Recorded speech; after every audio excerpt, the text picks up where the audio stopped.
নমস্কার বন্ধুরা, শুভ সন্ধ্যা।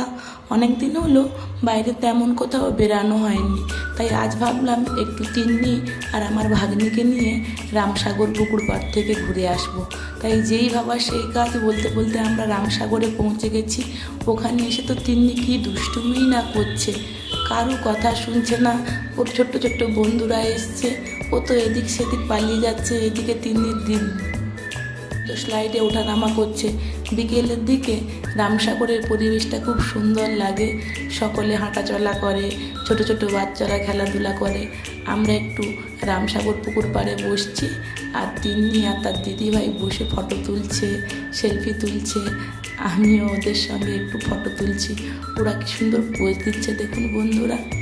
ওরা ছোট থেকেই ভীষণ মডার্ন হয়ে গেছে।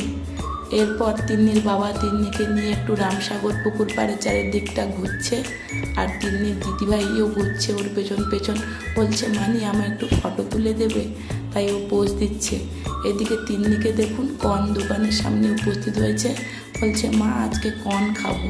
ও কখনো কর্ন খায়নি, কিন্তু আজকে প্রথম কর্ন খাচ্ছে পুকুর পাড়ে বসে। এদিকে তিন্নির দিদিভাইও একটা কর্ন নিয়ে দুই বোন বসে পুকুর পাড়ে কর্ন খাচ্ছে আর গল্প করছে। আর থাকতে থাকতে তিন্নি তার দিদিভাইকে একটা করে মারধর করছে। সন্ধ্যের দিকটা রামসাগর পুকুরের দৃশ্যটা দেখতে খুবই ভালো লাগে। যাই হোক, এবার বাড়ি ফিরতে হবে, তাই আমরা বেরিয়েছি।